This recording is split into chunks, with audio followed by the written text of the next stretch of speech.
Olá, estudante, olá, vestibulando, olá, apaixonado pela literatura.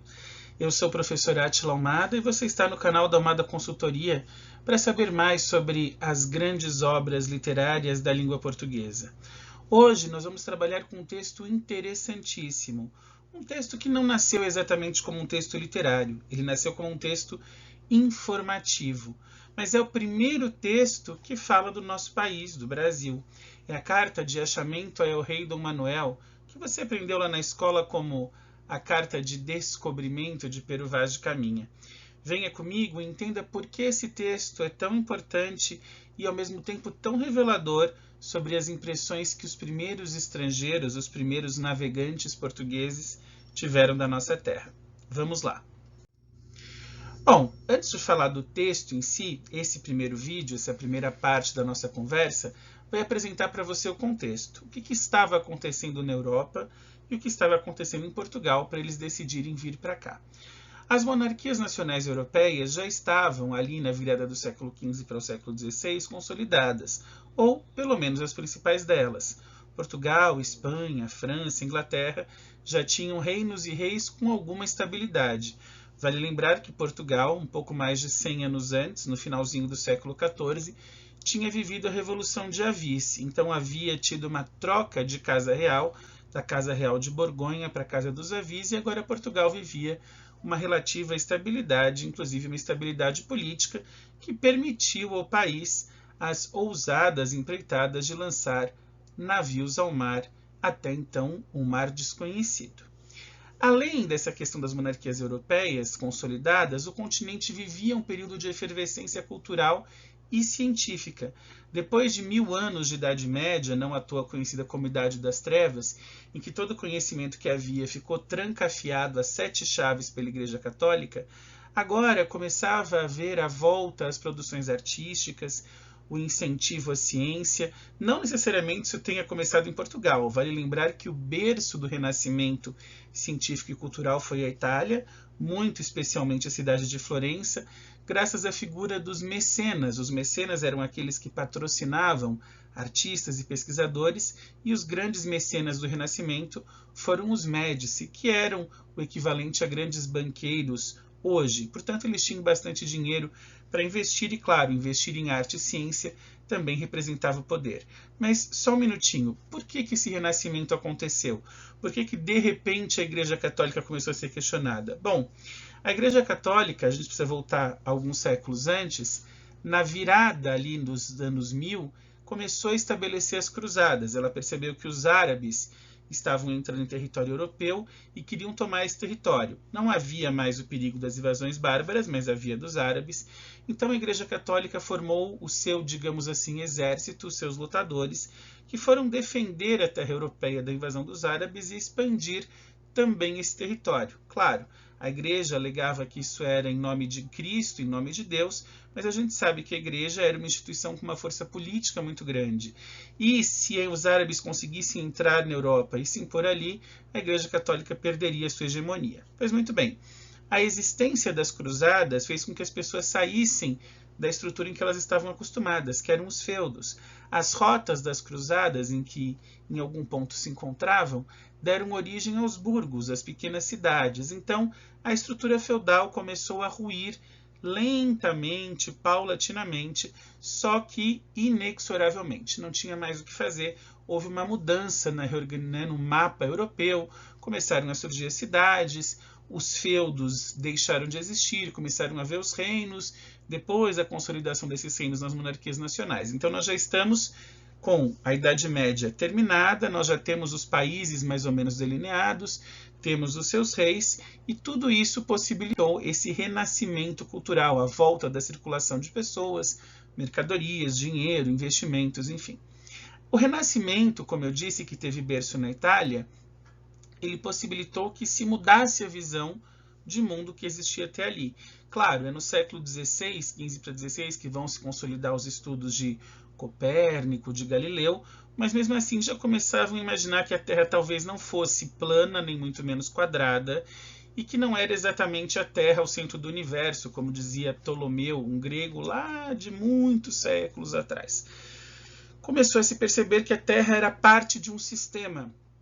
Então houve a substituição do geocentrismo pelo heliocentrismo, né? Não era a Terra no centro de um sistema, e sim o Sol, e a substituição do teocentrismo pelo antropocentrismo, ou seja, Deus deixa de ser o centro de todas as coisas e nesse contexto da Renascença passa a ser o homem, passa a ser a razão humana, isso muito por conta do resgate dos valores clássicos, dos valores greco-romanos que valorizavam, ficou lindo, valores que preconizavam, agora ficou melhor, a questão do homem e da razão humana como o principal ponto, o principal referencial para que as coisas acontecessem e não mais Deus nem as ordens eclesiásticas. Mas a grande ruptura com a igreja ainda não tinha acontecido. A grande ruptura com a igreja vai acontecer mais para frente, nós estamos aqui no final do século XV, a grande ruptura com a igreja acontece no século XVI, em 1517, para ser mais explícito, né, no 17º ano do novo século, com a fixação das teses de Lutero. Mas nós vamos falar disso, de Lutero e da Reforma, mais para frente nos nossos vídeos sobre classicismo e Camões. Então aguarde mais um pouquinho. No final do século XV e começo do século XVI, Portugal e Espanha estavam nos mares. Até pela sua característica peninsular, eram países que se lançaram primeiro. Então estabeleceram rotas importantes de navegação, dominavam ali o comércio mediterrâneo, mas estabeleceram as rotas ultramarinas, as rotas mais longas, as rotas para a Índia, para o comércio de especiarias, e as rotas para a América. Então, a primeira grande viagem, ou a viagem representativa, foi a viagem de Cristóvão Colombo, que em outubro de 1492 chegou à América Central, a algum ponto que, dizem os estudiosos, equivale hoje ali à região de Honduras, não se precisa o ponto exato. Em 1494, Portugal e Espanha assinam o Tratado de Tordesilhas. O Tratado de Tordesilhas mostra, ao contrário da ideia que se vendeu durante muito tempo, que esse território da América já era um território conhecido, porque o Tratado de Tordesilhas divide a América Central e a América do Sul a partir de 370 léguas a oeste de Cabo Verde. Então, Cabo Verde é uma ilha que era de posse portuguesa. Essa divisão coloca a América Central e do Sul mais ou menos ao meio, sendo que a parte leste ficaria com Portugal e a parte oeste ficaria com a Espanha. Claro que isso não aconteceu, a gente sabe que o Brasil ocupa uma parte muito maior de território, que se fosse seguido o Tratado de Tordesilhas, seria um pedacinho da Espanha. Mas o Tratado de Tordesilhas, vale dizer, ele deixou de valer em 1580. Deixou de valer por quê? Deixou de valer porque a Espanha assume o reinado de Portugal na chamada União Ibérica, que dura até 1640. Logo depois do Tratado de Tordesilhas, alguns anos depois, Vasco da Gama chega com a sua esquadra a Calicut, na Índia, e estabelece a primeira grande rota comercial, né, da Europa com o continente asiático. A rota de Vasco da Gama foi bastante demorada, porque se você tem uma ideia do mapa, ele desce toda a costa europeia, a costa africana, sobe pelo leste da África e entra na Ásia. Essa viagem de Vasco da Gama, aliás, ela é narrada brilhantemente por Luís Vaz de Camões na obra Os Lusíadas. Entendido o contexto geral, vamos então falar da viagem em si. A esquadra portuguesa zarpa no dia 9 de março de 2500 e chega ao Brasil, que recebe seu primeiro nome Ilha de Veracruz, a 22 de abril. Vejam que é uma viagem que dura um pouco mais de um mês. Cai por terra aquela ideia de, nossa, houve um desvio de rota. Chega a ser até pueril imaginar que eles estavam querendo chegar às Índias e chegaram à América, né? Um pequeno desvio de rota, se isso fosse verdade. Como já se sabe hoje, era exatamente a intenção dos portugueses explorarem a terra que eles sabiam que existia e que, pelo Tratado de Tordesilhas, era deles por direito. A esquadra portuguesa chega à região de Porto Seguro, na Bahia, né? Nome que existe ali até hoje, o município de Porto Seguro, Santa Cruz Cabralha, a primeira cruz da primeira missa fixada por Pedro Álvares Cabral, mas passa aqui pouco tempo. É interessante que essa primeira expedição é uma expedição de reconhecimento e observação básica. Os portugueses ficam aqui por 8, 9 dias, eles chegam aqui no dia 22 de abril de 1500, e no dia 1º de maio eles partem para Portugal, eles voltam. e deixam, né, o Brasil por muito tempo sem ser explorado. Eles só vêm, fazem o contato, descobrem quem são os habitantes, como é mais ou menos a terra, e retornam porque naquele momento a rota para as Índias era muito mais lucrativa, era um lucro muito mais eficiente, muito mais rápido, porque já se sabia o que explorar. Era muito mais fácil nesse ponto do que mandar gente para uma terra desconhecida, com um povo desconhecido, sem saber se aqui tinha efetivamente algo de valor. Então, Portugal, algo de valor que eu digo que lhes interessasse, né? Então, especiarias, bom, não acharam. Ouro de início não acharam também. Então, acharam ali alguns habitantes que não falavam a língua deles, que eram pacíficos, mas que não pareciam promissores. Os portugueses só vêm colonizar o Brasil efetivamente 30 anos depois, quando eles estabelecem as primeiras capitanias hereditárias. E por que eles vêm? Bom, porque depois de 1500, e sabendo da existência dessa terra, outros países europeus falam, nossa, puxa, que legal, e mandam gente para cá. Então vem holandês para cá, vem francês para cá, e essa galera toda relata, né, o que vê, conta, e começa a crescer o olho, né? Puxa vida, Portugal tem ali um lugar legal, vamos lá, vamos tomar posse. E Portugal fala, opa, não. Tomar posse não, a gente não está indo lá, mas a terra é nossa, então, já que vocês querem tomar posse, vamos nós mesmos e tomamos posse da nossa terra. E aí começa efetivamente a colonização brasileira a partir do ano de 1530. Aliás, em 1534 é que se funda a Companhia de Jesus, os padres jesuítas, que vêm nas viagens seguintes e começam a fazer o trabalho de catequização aqui no Brasil.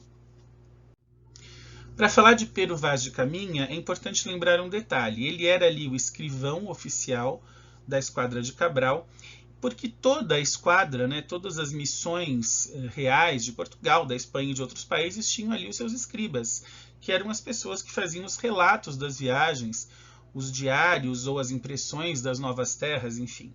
Então, a literatura, por que a Carta de Caminha vira literatura? Porque é uma literatura de informação, ou seja, esses relatos dos viajantes que chegaram ao Brasil, que chegaram a essa nova terra, se constituíam na fonte de informação que os europeus tinham, já que não tinha celular, não tinha WhatsApp, não dava para fazer uma live pelo Instagram, tá certo? Além da literatura de informação, eu falei agora há pouco dos jesuítas, o século XVI também trouxe os padres para o Brasil e eles produziram a chamada literatura de catequese, ou seja, manuais. Anchieta, José de Anchieta, fundador de São Paulo, fez a primeira gramática do Tupi-Guarani, manuais de catequização, livros, enfim, para poder estabelecer a fé católica entre os indígenas. Então, no século XVI, você tinha, como fez Caminha sua carta, os relatos de viajantes, a chamada literatura de informação, e você tinha um material que os padres usavam na conversão dos indígenas, que era a chamada literatura de catequese. E isso foi tudo que se produziu sobre o Brasil. Ainda não houve, neste primeiro século de colonização, nenhum autor de relevância nascido aqui. Alguns estudiosos da literatura falam, inclusive, que não dá para dizer que havia uma literatura brasileira em essência, no sentido de feita por brasileiros, mas havia literatura sobre o Brasil. Bom, feita essa breve apresentação de literatura de informação e literatura de catequese, vamos explicar aqui rapidamente quem era este tal de Pero Vaz de Caminha e por que ele era o escrivão do rei. Ele era filho de um cavaleiro do Duque de Bragança, então ele tinha uma ligação com a nobreza, ele não era um qualquer que caiu lá no barquinho de Cabral porque escrevia bem. Havia nele já esse traço de nobreza que o permitia, obviamente, ter essa boa relação com o rei. Além disso, Caminha era letrado, o que era um diferencial. Nós vivíamos ali no século XV uma Europa majoritariamente analfabeta, mesmo nos primeiros níveis dos nobres. Quer dizer, quem sabia escrever era o alto clero e a alta nobreza. A população nem se fala, não liam nem escreviam. Então, o fato de Caminha ser próximo a um nobre, filho de um cavaleiro de um duque, e ser letrado e escrever bem, fez dele o homem ideal para fazer as viagens e relatar essas viagens ao rei. Além disso, ele trabalhou na Casa da Moeda em Portugal e exerceu cargos políticos como vereador na cidade do Porto, que é a segunda cidade mais importante de Portugal, ao lado de Lisboa. Ele era, então, um escrivão, um homem de confiança do rei português Dom Manuel I, mas Caminha morre logo depois da viagem ao Brasil, ainda no ano de 1500, numa batalha na cidade de Calicut, na Índia, ali na Rota das Especiarias. Eu espero que você tenha gostado desse primeiro vídeo, que tenha sido apresentado ao contexto da Carta de Pero Vaz de Caminha. Continue conosco, porque na próxima semana sai o segundo vídeo em que eu vou mostrar para você trechos da carta, e fazer uma análise comentada deste primeiro texto sobre o nosso país. Até lá, por favor, inscreva-se no canal, avalie o vídeo, não se esqueça de ativar as notificações, deixar seu comentário e, caso queira sugerir pautas, mande um direct para nós no nosso Instagram, @almadaconsultoria, ou um e-mail para não se esqueça do ponto, consultoria@gmail.com. Um abraço e até a próxima semana com mais Pero Vaz de Caminha.